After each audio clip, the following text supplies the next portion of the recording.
Agora, a gente vai propagar a incerteza a partir de um erro sistemático. Eu falei anteriormente lá que os erros sistemáticos, né, eles devem ser detectados e, vamos dizer assim, eliminados.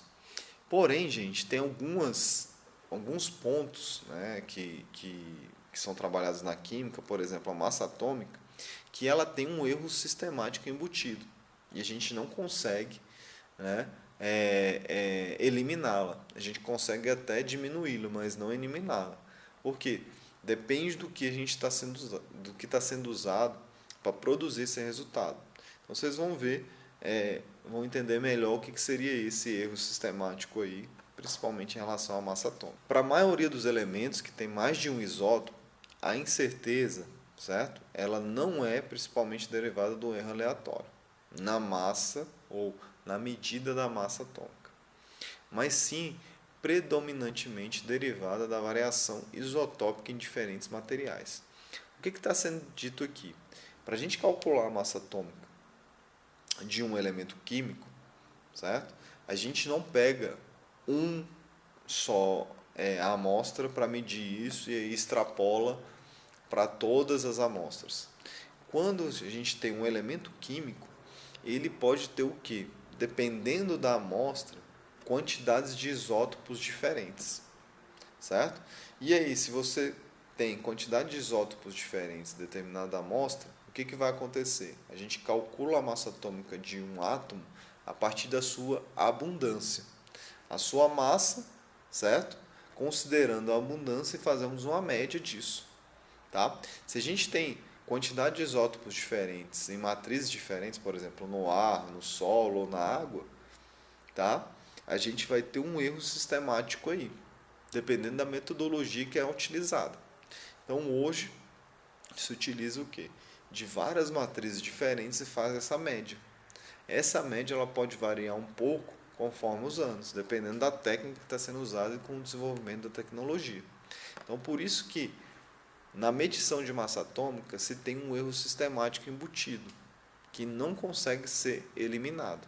Se a gente pegar o sódio como exemplo, ele não tem, ou ele só tem um isótopo, ele não tem outros isótopos, ele só tem um isótopo estável. Então a gente consegue determinar a massa atômica dele muito bem. Por quê? Em diferentes matrizes, como ele só tem um isótopo, tá? Essa média ponderada entre os isótopos, ela não vai variar. Então a gente consegue determinar muito bem a massa atômica. Olha o grau de certeza como é pequeníssimo, tá? Então um número muito, vamos dizer assim, muito bem determinado. Agora, quando a gente tem um elemento químico que tem vários isótopos, a gente não consegue ter esse grau de confiabilidade. Por quê? Vão se ter quantidade de isótopos, no caso aí do chumbo, diferente, proporções diferentes de acordo com a amostra que é obtida como referência. Então, se a gente pegar uma amostra de água do mar, por exemplo, e for fazer, vai dar uma quantidade de um isótopo de chumbo bem diferente do outro, se a gente comparar, por exemplo, com a amostra de solo. Então, tem um erro sistemático aí inerente ao cálculo de massa atômica que a gente faz, que considera a média ponderada, né, de abundância desses isótopos na natureza, né, no caso do planeta Terra. Então, lembrando novamente, a massa atômica de um elemento químico ela é calculada o quê? É uma média em massa das massas dos isótopos encontrados em fontes terrestres. Então, aqui eu vou pegar o caso do oxigênio. Tá? Se vocês tiverem curiosidade, depois procurem, tá, esse artigo na revista aí da IUPAC. Em 2009 mudou, certo? As informações das tabelas periódicas. Por quê? Em 2009 se considerou uma forma um pouco diferente de se calcular, tá, a massa atômica ou a precisão dessa massa atômica. Como que aconteceu isso? A cada 4 anos, gente, é revisto todos esses parâmetros. Então, um deles, a massa atômica é revista. Tá? Passou 4 anos, vão lá, né, laboratórios credenciados, fazer medição da massa atômica em diversas matrizes, por exemplo, de oxigênio. Água, ar, planta, ser vivo, para ver se a massa atômica mudou, né, consegue uma precisão maior nessa medição ou não. Tá? Em 2009 se verificou isso, mudou um pouco. Tá? O intervalo, por exemplo, de massa atômica do oxigênio ela foi para 15,99903 até 15,99977, isso em 2009. Então, tabelas periódicas anteriores tinham qual valor? Esse valor aqui embaixo, que foi recomendado em 69, que é 15,994, com um erro de 3 para mais ou 3 para menos. Tá? Aqui a gente vê que a faixa é diferente, há uma precisão maior. Tá? Então, a massa atômica do oxigênio, por exemplo, mudou. E isso está expresso nesse trabalho. Então, como foi feito isso? Se analisou várias amostras, então pegou, por exemplo, o oxigênio no ar. No ar, o oxigênio tem uma massa muito bem definida. Por quê? Porque ele tem uma fração muito bem definida, por exemplo, de oxigênio 18, o isótopo 18. Agora, se a gente pegar, por exemplo, a água continental, ou seja, a água de rios, certo? De vários lugares diferentes do planeta, o que a gente vê? Que a fração molar de oxigênio 18 ela varia muito, ela está numa faixa muito grande, certo? Como a gente tem solos diferentes em diferentes partes do planeta, essa variação vai ser grande, tá? Então você pega aí de abaixo de 0,19 aqui, ó, 0,0019, certo? Essa proporção até quase 0,0021. Essa fração molar aqui, ela vai dar uma faixa o quê? De massa atômica, tá? Diferente na água continental. Na água do mar, como a água do mar, né? Ela recebe pouca influência dessa água continental, porque tem uma massa de água muito grande, certo? Então a variação molar aqui desse isótopo 18 vai ser pequena também. Ó, frutas e vinhos tem uma variação também considerável. No oxigênio contido no monóxido de carbono em ar tem considerável também. Em gás, né, comerciais, nesse monóxido de carbono em gás comerciais, esse oxigênio também vai ter uma variação. E aí vai. Né? O oxigênio contido em óxidos de nitrogênio, em ar e água, há uma variação grande. Então, para cálculo de massa atômica, certo? De um elemento químico que tem vários isótopos, tem que ser, se pega várias matrizes diferentes, vê qual é a fração molar que tem de cada isótopo e se faz o cálculo. Tá? No caso do oxigênio, há uma variação considerável, né, em várias matrizes. A matriz, por exemplo, o ar, que praticamente não tem variação desse isótopo 18, em outros tem. Então, a massa atômica do oxigênio não é um valor específico. Existe um erro aí que é um erro sistemático, um erro derivado do quê? Derivado da metodologia que é aplicada para obter esse sinal ou para obter esse valor, tá? Não é um erro aleatório.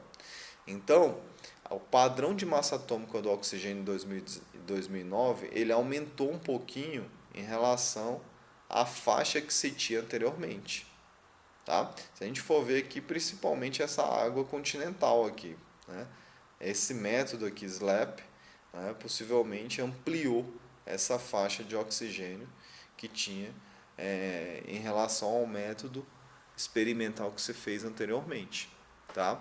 Então, o peso atômico, a faixa de peso atômico aí, ou massa atômica do oxigênio, ela ampliou um pouquinho. Tá? O erro, então, inerente aqui vai ser o quê? 0,003 para menos ou 0,003 para mais. No caso é 4, né? 0,004 para menos e 0,004 para mais. Se a gente tem uma incerteza nas massas atômicas, certo? A gente tem uma incerteza também na massa molecular. Então, se a gente for calcular, por exemplo, a massa molecular de O2, a gente tem que propagar essa incerteza. Então, se a gente tem dois átomos, como que a gente propaga essa incerteza? Vai ser N vezes a incerteza do átomo. Então, vai ser 2 vezes 0,004, que vai dar o quê? 0,008. Então, multiplicando, né, ou somando as duas massas de oxigênio, vai dar isso aqui. E a incerteza vai dar o quê? 0,008. A incerteza não vai ser a soma dos quadrados dos valores, certo? Pela raiz quadrada. Por quê? Aqui é um erro sistemático, tá? Por isso que vai ser feito dessa forma, é feito dessa forma. Não é um erro aleatório, tá? Então, para a incerteza sistemática, a gente adiciona o que? As incertezas de cada parcela da adição ou subtração, conforme a gente fez anteriormente.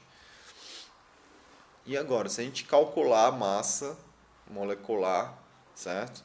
Dessa molécula aqui, C2H6.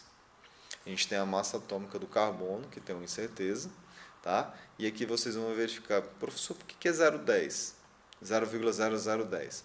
Porque isso aqui é uma incerteza relacionada ao que? Um erro sistemático, tá? Então ele vem em duas casas aqui mesmo, que é aquela faixa de variação. Ele varia para 0,0010 e varia para 0,0010 para cá, tá bom?